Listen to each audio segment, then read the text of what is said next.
എന്നെ വേറെ രീതിയിലും ഉപദ്രവിക്കരുത്. പിന്നെ ഇത് ചെയ്ത ആരായാലും അത് ഞാൻ നിയമത്തിന് മുന്നിൽ കൊണ്ടുവരും. അവരാരാണെന്നുള്ളത് അതിന് തക്കതായ ശിക്ഷ ഞാൻ മേടിച്ചു കൊടുത്തിരിക്കും.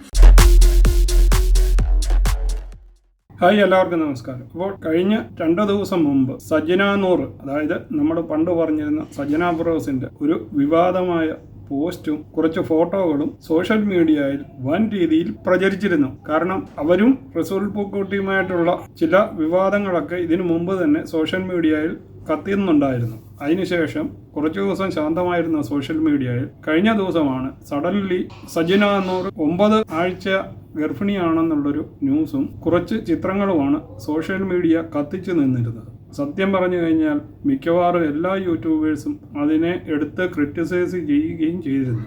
സജനയുടെ മറുപടികളൊന്നും പക്ഷെ കണ്ടുമില്ല. എന്നാൽ ഇന്ന് സജനയുടെ ഒരു വീഡിയോ അവർ തന്നെ അപ്ലോഡ് ചെയ്തത് നമുക്കൊന്ന് കണ്ടു നോക്കാം. അവരുടെ ഐഡി ആരോ ഹാക്ക് ചെയ്തതാണെന്നും അതിൽ കൂടി വേറെ ആരോ പ്രചരിപ്പിച്ചതുമാണെന്നും ഇതെല്ലാം ഫേക്ക് ന്യൂസ് ആണെന്നുമാണ് അവർ പറയുന്നത്. നമുക്കപ്പോൾ വീഡിയോ ഒന്ന് കാണാം. ഹലോ, എൻ്റെ ഒരു കുറച്ച് വിവാദമായിട്ടുള്ള വീഡിയോകൾ ഇപ്പോൾ വന്നുകൊണ്ടിരിക്കുകയാണ്. കുറേ ഫോട്ടോസും കാര്യങ്ങളൊക്കെ വെച്ചിട്ട് ഈ അക്കൗണ്ട് എനിക്ക് കിട്ടിയത് കുറച്ച് ടൈമുകളായിട്ടേ ഉള്ളൂ. എനിക്ക് എൻ്റെ അക്കൗണ്ട് ഹാക്കായി പോയേക്കുമായിരുന്നു. ഹാക്ക് എന്ന് പറഞ്ഞാൽ എനിക്കറിയത്തില്ല ഇതെങ്ങനെയാണെന്ന്. എനിക്ക് ഓപ്പൺ ആക്കാൻ പറ്റുന്നില്ല, എൻ്റെ ഫോണിൽ നിന്ന് റെക്കോർഡ് ചെയ്യാൻ പറ്റുന്നില്ല. ഈ ന്യൂസ് കിട്ടിയത് എൻ്റെ ഫ്രണ്ട്സ് കുറേ പേര് എനിക്ക് മെസ്സേജ് ചെയ്തിട്ട് ഇങ്ങനെയാണ്, പിന്നെ കൺഗ്രാജുലേഷൻ അന്നേരം കാര്യങ്ങൾ തിരക്കിയപ്പോഴാണ് എനിക്ക് ലിങ്ക് ഇട്ട് തന്നപ്പോഴാണ് ഓരോരുത്തരുടെ യൂട്യൂബ് വീഡിയോസും കാര്യങ്ങളും ലിങ്കുകളും എല്ലാം ഇത് കാര്യങ്ങളൊക്കെ ഇട്ടപ്പോഴാണ് ശരിക്കും പറഞ്ഞാൽ ഞാൻ ഇതിൻ്റെ ഡീറ്റെയിൽസ് എടുത്തതും. ഞാൻ ഷാലുവിനെ വിളിച്ച് പാനിക്കായിട്ട് എൻ്റെ അക്കൗണ്ട് ഡീൽ ചെയ്തുകൊണ്ടിരിക്കുന്നത് ഷാലുവാണ്. അപ്പോൾ ഷാലുവിനെ ഞാൻ വിളിച്ചിട്ട്, ഷാലു പെട്ടെന്ന് ഇങ്ങനെ ഒരു സാധനമാണ് ഷാലു, എന്താണ് സംഭവിക്കുന്നത് എനിക്കറിയാണ്ട്, എനിക്ക് എൻ്റെ അക്കൗണ്ട് ഓപ്പൺ ചെയ്യാൻ പറ്റുന്നില്ല, നീ ഒന്ന് ഓപ്പൺ ചെയ്ത് നോക്ക്. അവളും നോക്കിയിട്ട് അവൾക്ക് ഓപ്പൺ ചെയ്യാൻ പറ്റുന്നില്ലായിരുന്നു. അങ്ങനെ അവൾ എന്തൊക്കെയോ ചെയ്ത് റിക്കവർ ചെയ്ത് എടുത്തതാണിത്. എടുത്തിട്ട് ഇപ്പം കാരണം അതിനകത്ത് വന്ന പോസ്റ്റുകൾ കാര്യങ്ങളെല്ലാം ഞങ്ങൾ ഡിലീറ്റ് ചെയ്തിട്ടുണ്ട്. വൃത്തികെട്ട രീതിയിൽ കാര്യങ്ങളൊക്കെ ചെയ്തുകൊണ്ടിരിക്കുകയാണ്. ദയവ് ചെയ്ത് എന്നെ കൊല്ലാക്കൊല ചെയ്യരുത്. ഞാനിത് കേസ് വഴി തന്നെ മൂവ് ചെയ്യും. കാരണം നമ്മളിപ്പോൾ ഒരു വീഡിയോ ചെയ്യുന്നത് ഇപ്പം ഇത്രയും വൃത്തികെട്ട രീതിയിലുള്ള എന്നെ കുറേ അനാവശ്യമായിട്ടുള്ള ആൾക്കാരെല്ലാം എന്നെ കുറേ അനാവശ്യമായിട്ട് സംസാരിക്കുന്നുണ്ട്, എന്നെയും അദ്ദേഹത്തെയൊക്കെ വിളിച്ചിട്ട്. അപ്പം അതുകൊണ്ടാണ് ഞാൻ ഈ ഒരു വീഡിയോ ഇപ്പോൾ ചെയ്യുന്നത്. ഇപ്പം വീഡിയോ ചെയ്യാൻ പറ്റുന്ന ഒരു മാനസികാവസ്ഥയിലുമല്ല ഞാൻ. മാനസികാവസ്ഥയിൽ നിന്ന് ഞാൻ അങ്ങേയറ്റം തളർന്നിരിക്കുക. ഒന്ന് റിക്കവറായി വരുന്നതേ ഉള്ളൂ. ഓരോ ട്രോമയിൽ നിന്ന് ഞാൻ റിക്കവറായി വരുന്നതേ ഉള്ളൂ. എന്നെ കൊല്ലാക്കൊല ചെയ്യുകയാണ്. ആര് കൊല്ലാക്കൊല ചെയ്താലും ഞാൻ ജീവിക്കും. എൻ്റെ കുഞ്ഞുങ്ങൾക്ക് വേണ്ടി ഞാൻ ജീവിച്ചിരിക്കും. അപ്പോൾ സജന പറയുന്നത് തൻ്റെ വീഡിയോ ആരോ ഹാക്ക് ചെയ്തതെന്നും അതിനകത്തൂടെ ഹാക്കർ വേറെ വീഡിയോകൾ അപ്ലോഡ് ചെയ്ത് കയറ്റിയതാണെന്നും തനിക്ക് ഇതിനകത്ത് ഒരു പങ്കുമില്ലെന്നും അത് ലോഗിൻ ചെയ്യാതെ വേറെ ആരുടെയോ സഹായത്തോടു കൂടി വീണ്ടും ഇപ്പോൾ തുറന്ന് വീഡിയോകളെല്ലാം ഡിലീറ്റ് ചെയ്തതെന്നുമാണ്. പക്ഷേ അവർക്ക് കിട്ടേണ്ടിയ തെറിവിളികളും ഹറാസ്മെൻറ്റും മുഴുവൻ കിട്ടിയിട്ടുണ്ടോ എന്നുള്ളത് വേറൊരു സത്യമാണ്. എന്നിരുന്നാലും അവരിപ്പം പറയുന്നത് നമുക്ക് വിശ്വസിച്ചേ പറ്റൂ. ഏതായാലും അവരെ ഒരു നുണ പറഞ്ഞു വിട്ടിട്ട് പിന്നെ അത് പ്രൂവ് ചെയ്യാൻ വേണ്ടി ഇങ്ങനെ വരുമെന്ന് എനിക്ക് തോന്നുന്നില്ല. അവരുടെ വീഡിയോയുടെ ബാക്കി ഭാഗം കൂടെ നമുക്കൊന്ന് കണ്ടു നോക്കാം. ഇതാരും ആയിക്കോട്ടെ, ഞാൻ ആരാണെന്ന് ഇപ്പം മെൻഷൻ ചെയ്യുന്നില്ല. ഞാൻ നാളെ സ്റ്റേഷനിൽ പോയിട്ട് ഈ സർവീസ് സെല്ലിൽ പോയിട്ട് ഇതിൻ്റെ കാര്യങ്ങൾ എടുത്ത് ഇതാരായാലും ഇത് എന്തായാലും ഞാൻ പൊക്കിയെടുത്ത് വരും. ആരാണ് ഇങ്ങനെ ചെയ്തത്, എൻ്റെ ഹാക്ക് ചെയ്തത് ആരാണ്, ആരൊക്കെയാണ് ഇപ്പം എനിക്ക് എൻ്റെ സംശയങ്ങൾ ഞാൻ ആരൊക്കെയാണെന്ന് പറയുന്നില്ല. എനിക്ക് പല ആൾക്കാരെ സംശയമുണ്ട്. എൻ്റെ അക്കൗണ്ടിൽ തന്നെ എൻ്റെ അക്കൗണ്ട് ഓപ്പൺ ആയിരുന്ന പല അക്കൗണ്ടുകളും ഉണ്ട്. പക്ഷെ ഇതാര് ചെയ്താലും ഞാൻ തിരിച്ച് ഉറപ്പായിട്ടും നിയമത്തിൻ്റെ മുന്നിൽ കൊണ്ടുവരികയും ചെയ്യും. അത് ഞാൻ ഫോൺ ഓഫ് ആയിപ്പോയി. സത്യം പറഞ്ഞു കഴിഞ്ഞാൽ സോഷ്യൽ മീഡിയയിൽ നടക്കുന്ന ഏറ്റവും വലിയൊരു വൃത്തികെട്ട സ്വഭാവമാണ് ഇത്.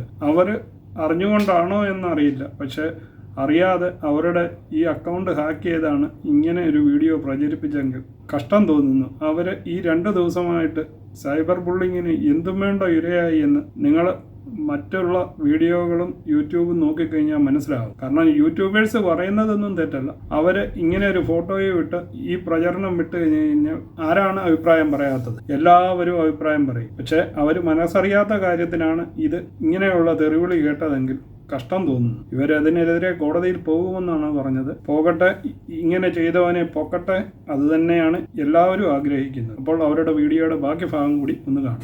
അപ്പം ദയവ് ചെയ്ത് ഇങ്ങനെയുള്ള കാര്യങ്ങൾ അഥവാ എൻ്റെ ലൈഫിൽ ആരെങ്കിലും വന്നാലോ, ആരെങ്കിലും എനിക്ക് കുഞ്ഞുങ്ങളുണ്ടായാലോ, എനിക്ക് കല്യാണം കഴിഞ്ഞാലോ, അത് ഞാൻ ഇതുപോലൊരു വീഡിയോ ആയിട്ട് നിങ്ങൾക്ക് എല്ലാവർക്കും ഇട്ട് തരാം. അപ്പം നിങ്ങൾക്ക് വിശ്വസിച്ചോ? അല്ലാതെ ഞാനിത് ഇങ്ങനെ ഞാൻ കല്യാണം കഴിക്കില്ല, ഞാൻ ഇങ്ങനെയാണ് എന്ന് പറഞ്ഞ് ഞാനായിട്ട് വായായിട്ട് വന്ന് പറഞ്ഞോട്ടെ, നിങ്ങൾ വിശ്വസിക്കുക.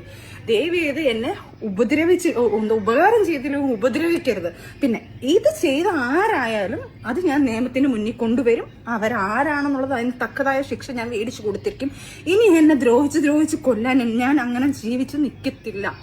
അതാരായാലും അവർക്കൂടുള്ളൊരു വാണിംഗ് ചെയ്ത് ഇനി അടുത്ത് ഈ ഫോൺ ഹാക്ക് ചെയ്ത് എൻ്റെ ഈ അക്കൗണ്ട് പോയാലും കുഴപ്പമില്ല. ഇനി എന്ത് ചെയ്തെന്ന് പറഞ്ഞാലും എന്നാലും നിയമവും കാര്യങ്ങളും എല്ലാം ഉണ്ടല്ലോ ഇവിടെ. അന്നേരം അതിൻ്റെ രീതിയിൽ ഞാൻ നീക്കോളാം.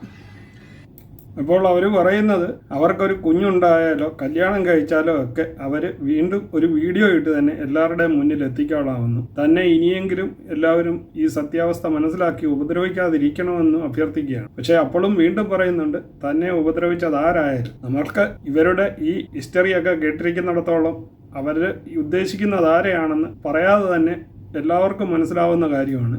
ആരോ തൻ്റെ അക്കൗണ്ട് ഹാക്ക് ചെയ്തു എന്ന് പറയുമ്പോഴും ആരുടെ നേരെയാണ് ആ വിരൽ ചൂണ്ടുന്നതെന്നും നമുക്ക് മനസ്സിലാക്കാം.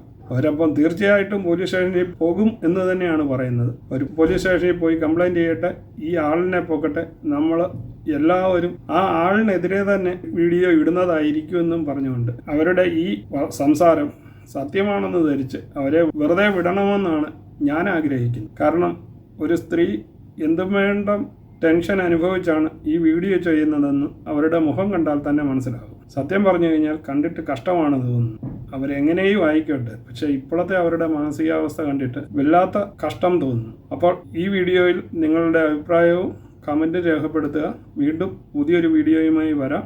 അതുവരെ നിങ്ങൾക്കെല്ലാവർക്കും ഗുഡ് ബൈ.